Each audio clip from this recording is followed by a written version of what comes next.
Okay, so this video is going to be about how I almost crashed my entire tank and wiped it out.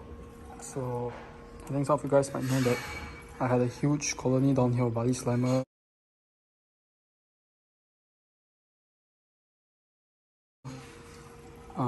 Golden jawbreaker acro there, a rainbow chalice here, blue millie, rose millie,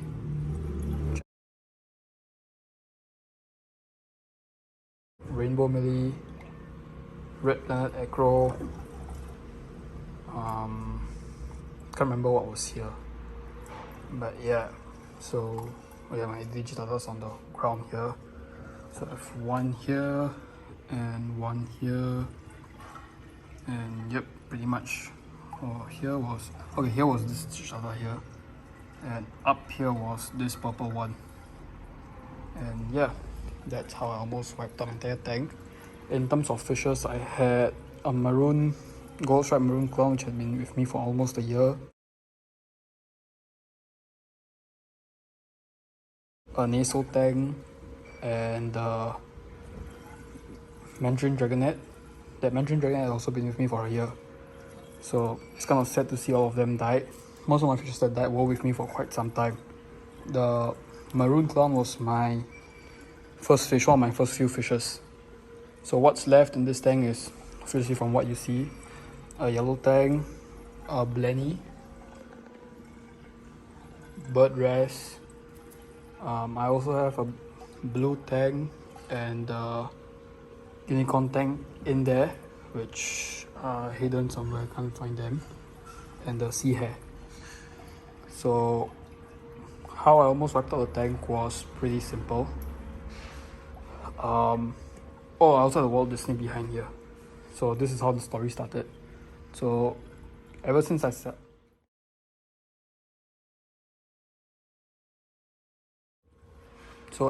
started this tank, I wanted to be ultra low nutrient system. So keeping it ultra low, I had succeeded in keeping it ultra low since the day it started.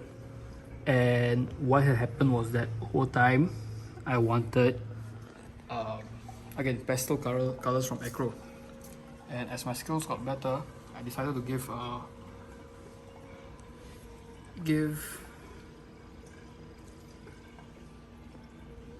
the Walt Disney, started getting more expensive acros like the Walt Disney, to see how that goes.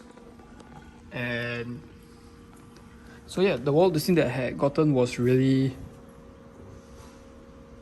not bleached, but it was bleaching when I got it. It had some colors on it. I'll attach pictures, but the colors were very, very, very bad. So as time went on, the colors did get better, but again, they were very hard to see without the orange lens. So what I did was that, okay, I posted on a few forums and everybody said the same thing, that my nutrients were too low and the Walt Disney was starving. So as a result, I decided to, you know what, I can increase my nitrates slowly and see how they go. So before I increased them, the fastest way, I did them slowly by using by feeding more phytoplankton and Reef nutrition. They worked. My nutrients did go up from 0 to 2 for nitrates, 2.25, and then but they weren't staying up there. They were always zero out. So what I did was, okay, you know what, since I have the room for nutrients to play with, I decided to use Reefroids. And I started Reefroids slowly because the last time I used Reefroids, again, I had very terrible results from it. It caused an algae outbreak. So what I did was I used Reefroids again, and at first it was like one scoop, like 1 tablespoon, 2 tablespoons in like 20-30 ml of water for this tank. And then again, my nutrients were still 0. So I'm like, okay, you know what, I can boost it, so why not just go a bit heavy? And this is where I made my first mistake. So I added like about nearly 7 scoops to make my water really nice and thick. to feed all of them. Again, I didn't throw in the whole water, like I had 20 ml of water. I think 30, maybe 30 ml of water. I didn't use the full 30 ml of water for this tank.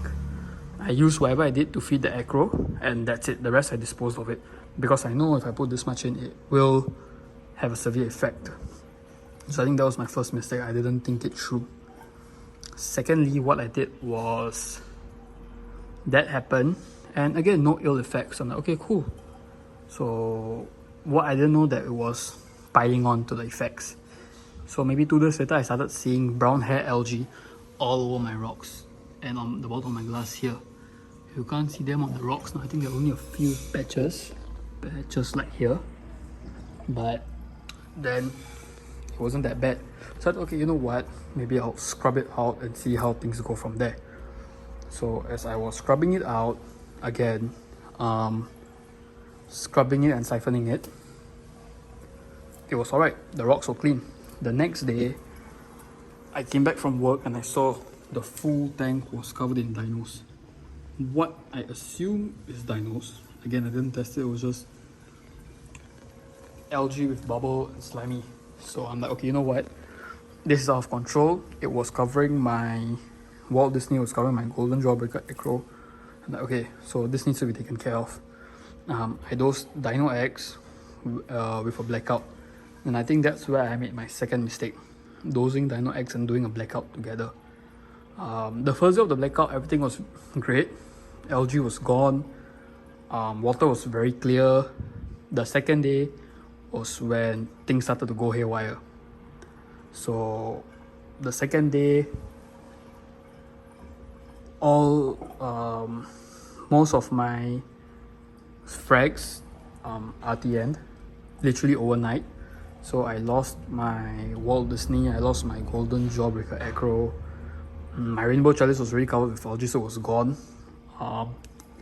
My torch, I think it's still dying.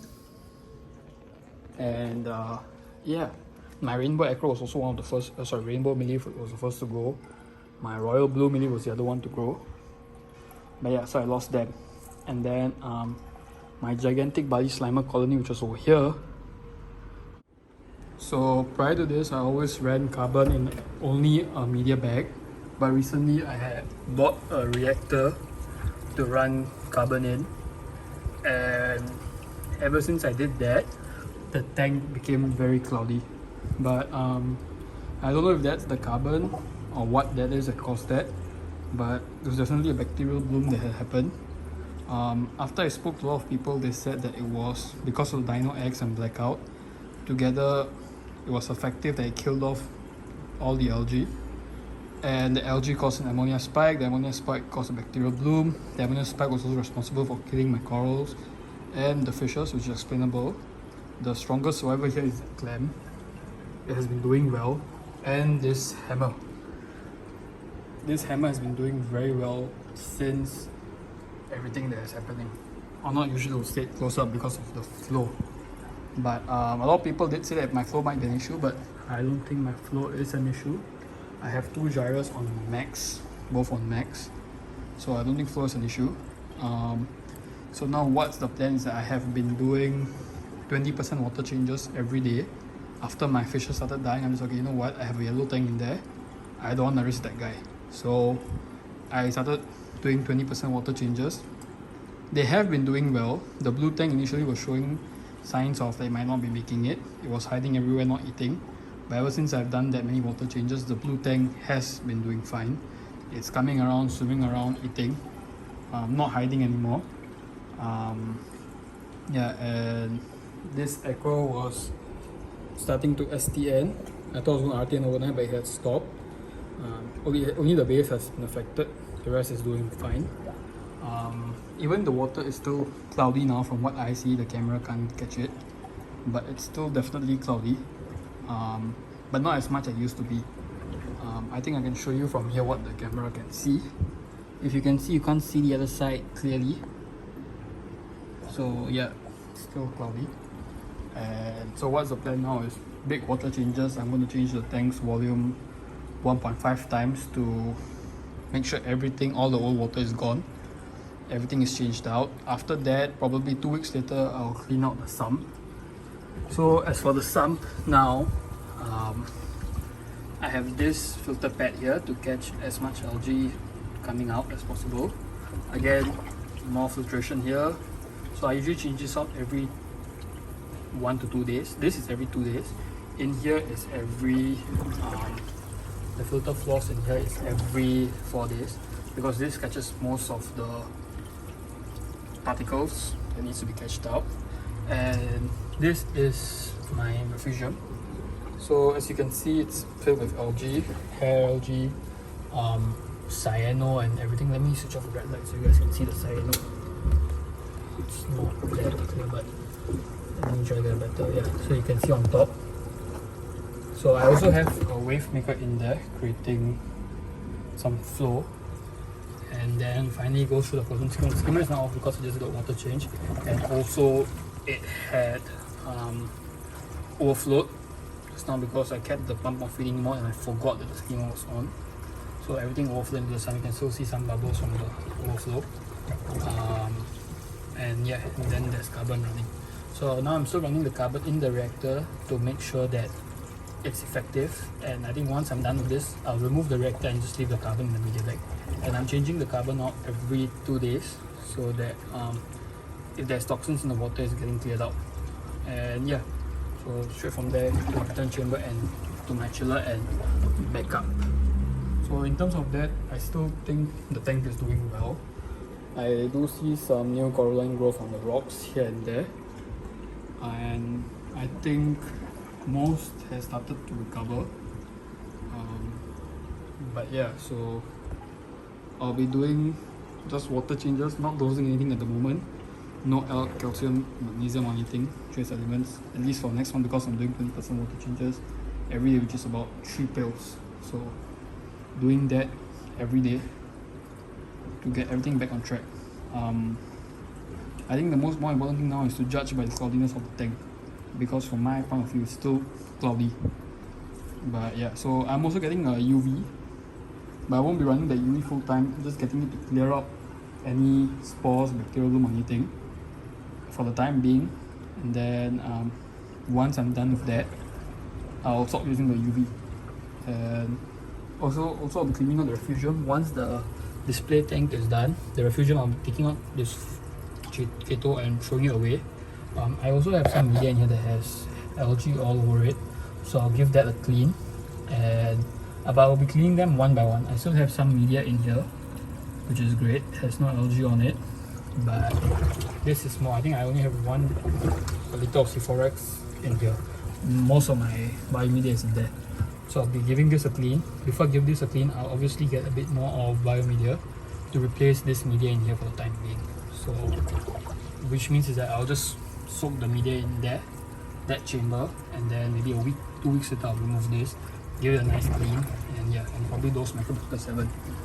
For now, I've also stopped dosing bacteria to the tank, as I had been dosing for a very long time, which helped me keep my nutrients very low. So yeah, that's the plan for the tank, and that's also how I almost crashed my tank. And yeah, besides that, this guy was a nice steel color, and he has browned out now. This guy was also very nice, pinkish reddish color, which is also gone. And yeah, you can see my Valida down there, which has died off. I take it out, I'm just lazy. But yeah, besides that, I think everything's doing fine. I think my main purpose now is just to keep my hands out of the tank and let everything stabilize on its own. And probably next month onwards, I'll probably add a few cheaper tester SPS frags to see how things go. And if they survive, I'll add fishes and stuff again. As for that, and also I think I'll judge by this guy. If this guy starts to probably encroach on the list again or not, we'll see by that. And yeah, and also this Zoas were apparently doing very fine. Like they were from 4 polyps grew during this whole phase. So I'm not sure what's going on. My Dragon Soul Flavia does look like it's got taken some beating. But let's see if this guy recovers. My WWC cotton candy shells is doing well. Mummy's eye is doing well.